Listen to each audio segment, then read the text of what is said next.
7 horas 31 minutos, 7 horas 31 minutos, bom dia, bom dia. Eu sou Ricardinho Boechat, esta é a Band News FM, nós vamos ficar juntos até 9, qualquer coisa da matina, com as principais notícias nacionais e internacionais, o nosso time de colunistas, de comentaristas, todas as equipes da Band News FM espalhadas pelo Brasil, pelo mundo. Obrigado a você, meu amigo, pela sei lá o que, estão aqui mexendo nos meus papéis, atrapalhando meu raciocínio, vamos em frente. Bom dia pras praças que olha que maravilha. Bom dia, Barão, bom dia, Carla Bigato. Bom dia. Bom dia, Belo Horizonte, Brasília, Curitiba, Fortaleza, bom dia, Vitória, bom dia, São Paulo, Salvador, Rio de Janeiro, Porto Alegre, bom dia, Maringá, Manaus, João Pessoa, bom dia, Miami, bom dia, Orlando, bom dia, Tampa, bom dia, Paris, de onde nos escreve todas as manhãs, para quem manda um grande abraço, nosso ouvinte Dirceu Antônio Marinho. Tô aqui ligado na Band News FM em Paris, olha aí. Cadê? Bota aí, olha, vamos mandar um recado direto para os nossos ouvintes em Paris, que são muitos. A gente separou uma música aqui, uma novidade, um lançamento da Band News FM, solta aí. Obrigado, Brazucas. Na Cidade Luz. Muita gente acha que Cidade Luz é por causa da iluminação de Paris. Iluminação, eu fui na Champs-Élysées, tá explicado. Tava iluminada, né? Cidade Luz. Claro, lá, né? O iluminismo nem entra. É a iluminação, não é o iluminismo. Bom dia, Brasil, bom dia, meus queridos ouvintes da Band News FM, espalhados por todo o Brasil, pelo mundo. Mandem pra cá suas mensagens no WhatsApp, é o 11 999 592 100, 11 999 592 100.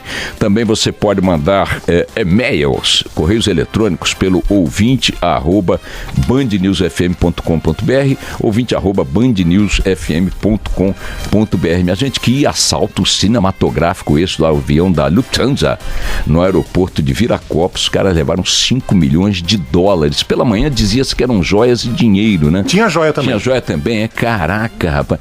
Um ouvinte escreveu pra mim, até vou tentar achar aqui o papelzinho dele, mas ele disse, poxa, por que alguém tá aqui ele, ó? Ele disse, cadê? É o Farley Moreira. Esse poxa, pra nós, simples mortais, parece meio inconcebível que alguém pegue 5 milhões de dólares em dinheiro para levar para algum lugar, né? E eu fui, meu querido Farley, saber com as autoridades se isso era comum, era normal. Sim, o trânsito físico de dinheiro acontece no mundo inteiro e precisa estar declarado para as autoridades, e esse estava. O motivo pelo qual estavam levando essa grana toda de avião para Zurique não se sabe, nem é o caso, o nome da pessoa também, ou da empresa também, mas as autoridades disseram que não. O dinheiro estava declarado à Receita Federal, ao Banco Central, e é comum o trânsito dessa dinheirama toda fisicamente pelo mundo. Parte dela deve pertencer ao Luiz Megalha, a Júlia do Elib, nossos companheiros no Café com o Jornal pela manhã e tal, vão recuperar esse prejuízo, assim espero, logo em breve. Bom dia para ambos, meu abraço solidário. Vocês, o Megalha tá dizendo que é só da Júlia. Bom dia também. A Carol Nogueira. Nossa Paula Valdez. A Carol Nogueira hoje lá. A Carol Nogueira, botaram.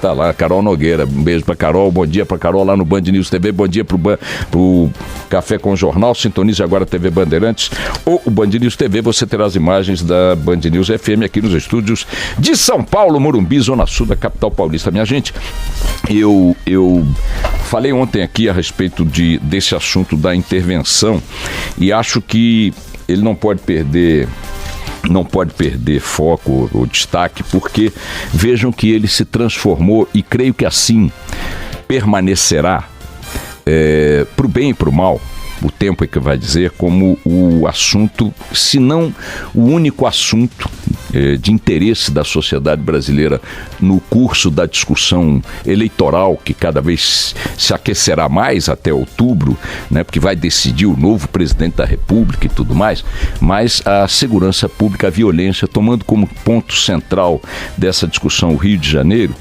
já está no cardápio e na liderança do cardápio, a pièce de résistance, né, é o prato principal do restaurante, do discurso que cada candidato parece disposto a oferecer à população, ao eleitorado, ao longo dessa campanha eleitoral. Até mesmo aqueles que eventualmente não sejam candidatos, como é o caso do Temer,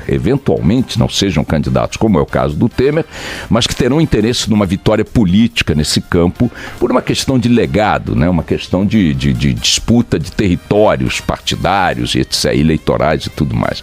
Mas vejam, supondo que o Temer seja candidato, ele está com 85% das fichas jogadas no pano verde da roleta política no número, na casinha da segurança pública e do combate à criminalidade. O movimento que ele fez com seus estrategistas, jogando todo o seu prestígio, o prestígio deste momento, quase todo o prestígio na questão da segurança com a intervenção federal no Rio de Janeiro, pelo seu ineditismo, pelo seu impacto, pela sua repercussão, deixa a questão da economia num segundo plano. Mesmo que ela continue se recuperando, ela não será a pedra de toque da campanha eleitoral, nem mesmo no discurso do Temer, porque o próprio Temer escolheu esse movimento de risco, percebendo a grande possibilidade de mobilizar apoio popular, de conquistar apoio popular na hipótese de sucesso dessa operação. Esta decisão do presidente de fazer a intervenção dá a ele uma bandeira potencialmente muito boa, se tiver sucesso, no discurso eleitoral, no discurso político.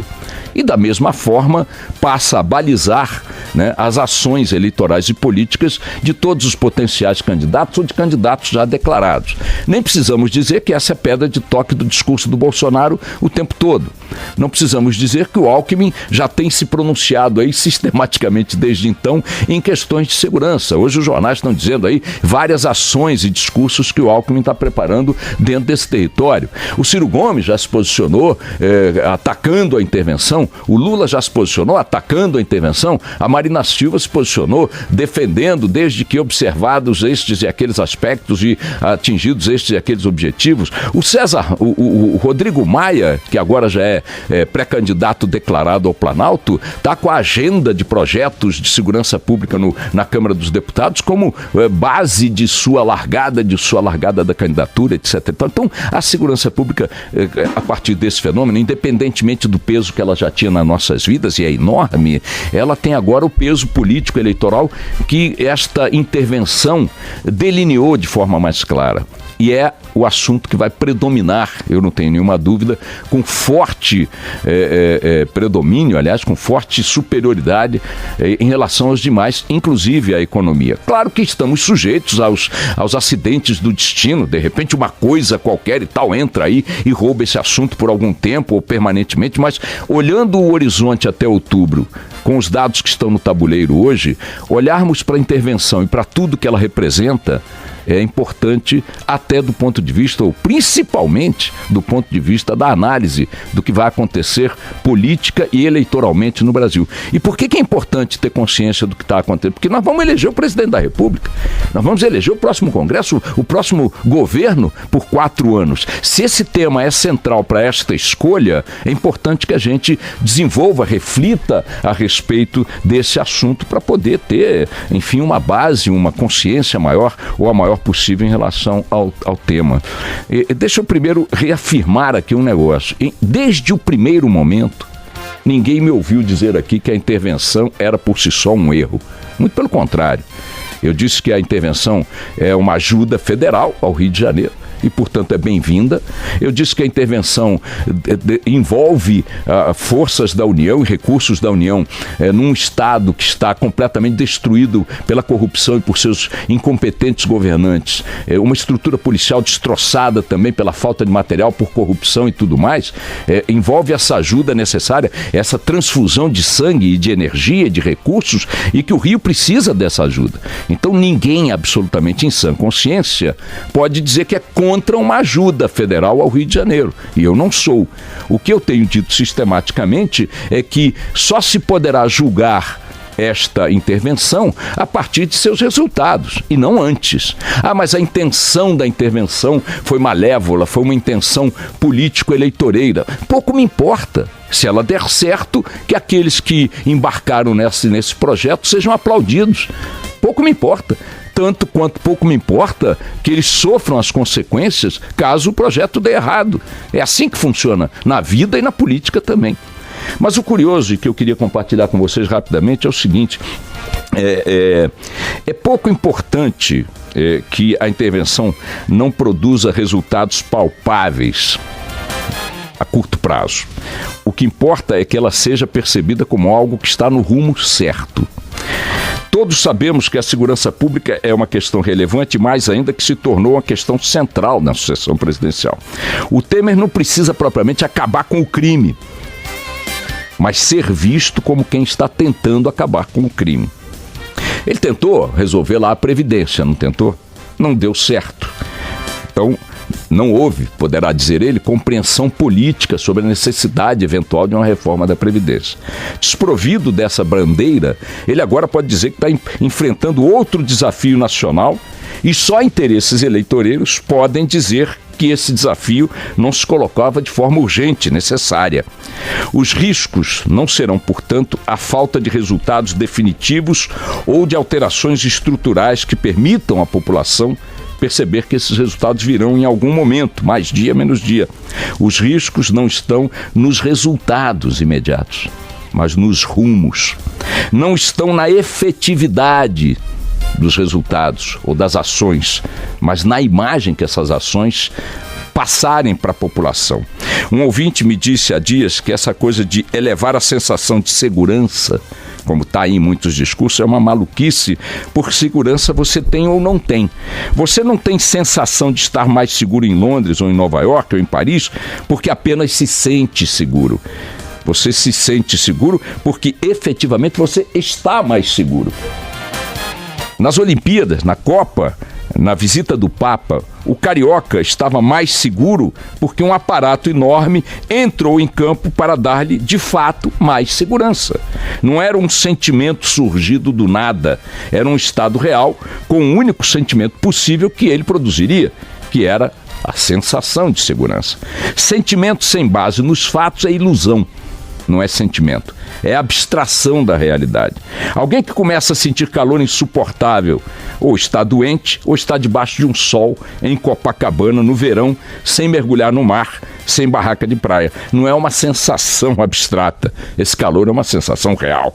Portanto, mesmo que para produzir sensação de segurança, mesmo que passageira, como foi na Copa, na Olimpíada, na visita do Papa, que dê sobrevida à intervenção e ao governo, o trunfo do apoio popular também, no gênero de que seja bom enquanto dura, enfim, se isso não acontecer, é óbvio que os inimigos da intervenção, os adversários da intervenção terão vencido, não só no campo penal, onde estão os criminosos, os inimigos de sempre, mas também no campo político, onde estão os inimigos de outubro, os rivais das urnas que vêm por aí. Enfim, os antagonistas na corrida pelo poder.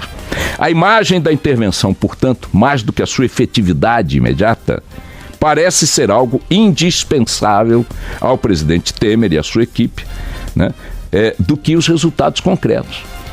Porque esses resultados concretos terão que vir com o tempo. Não há como querer que eles sejam imediatos num quadro desse. Mas a imagem, preservar a imagem da intervenção, produzirá um efeito, percepção de que ela está no rumo correto, na direção correta, que é fundamental para dar-lhe sobrevida, para contar com o respaldo popular.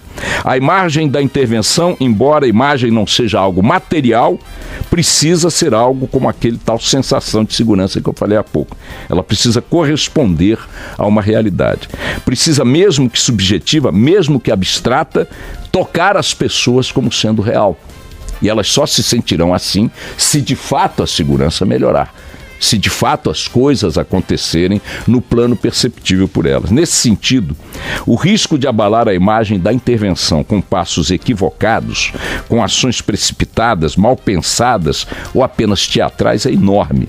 Muitos falam que soldados precisam ter garantias legais para bater bandidos que portem armamento de guerra.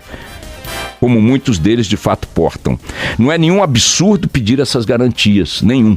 Afinal, se um cara está com uma AK-47 nas mãos, ou uma metralhadora ou uma granada, é claro que ele não está apenas vendendo drogas, que é o problema mais constante, mas está sim disposto a matar quem tente impedi-lo, e não apenas de vender drogas, mas principalmente de declarar-se dono daquele território, daquela comunidade onde vivem milhares de cidadãos. E no Rio, segundo a ONG Observatório das Favelas, 95% das comunidades estão sob domínio territorial dos criminosos. Portanto, esse homem com armamento militar tem que ser neutralizado. E, repito, o agente público que vai enfrentá-lo precisa que a sociedade, através das leis, lhe dê garantias.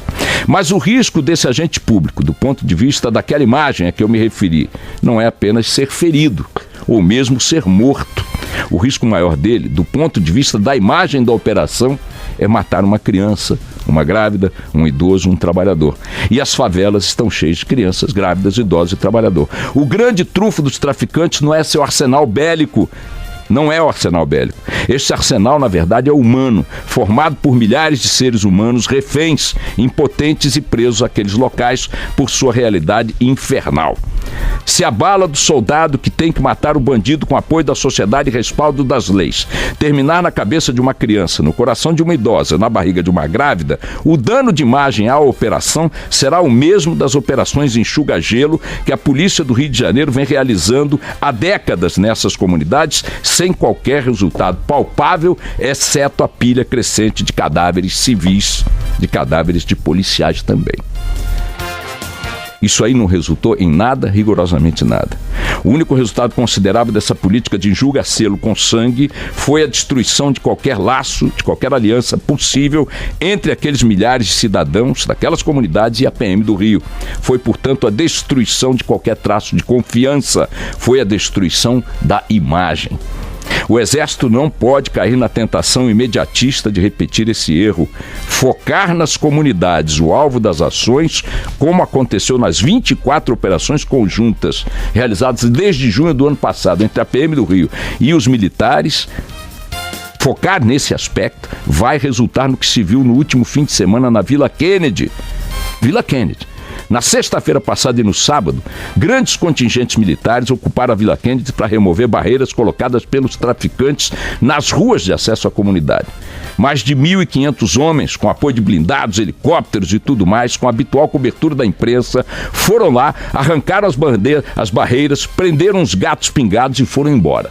Blá, blá, blá, declaração de autoridade e tudo mais. Na saída, os comboios de caminhões do Exército levando os soldados foram acompanhados a 200 metros de distância na Avenida Brasil por traficantes em motos com rádios transmissores.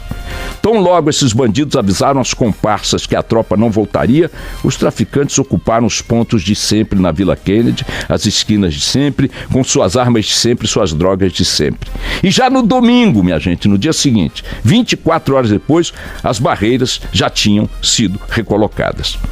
Focar, portanto, a ação nas comunidades e não nas fronteiras, nos aeroportos, nas estradas, onde funcionam os canais de escoamento de armas e drogas, nos portos, como o do Rio de Janeiro, onde só num dia, na semana passada, foi apreendida 1,5 toneladas de cocaína, que seriam transformadas em 10 toneladas misturadas para consumo. Se a prioridade não for a prevenção, a inteligência, o planejamento, se a prioridade for o confronto, o duelo, a troca de balas perdidas, o risco será não apenas o de destruir pelo dano a imagem da possibilidade de que a população abrace e apoie a intervenção. Mais do que isso, será um dano de imagem associado à imagem mais chocante ainda e injustificável de mais cadáveres civis empilhados nos bolsões de pobreza onde vivem milhões de brasileiros. A ameaça da intervenção está na falta de planejamento, na falta de ações inteligentes, na falta de ações preventivas e na opção pelos confrontos nas comunidades. O risco dela é enorme nesse território. Tomara que haja o bom senso de que a inteligência, o planejamento e a prevenção se imponham. É o que tem que pensar e dizer quem torce pelo sucesso da intervenção. E eu torço. Vamos lá.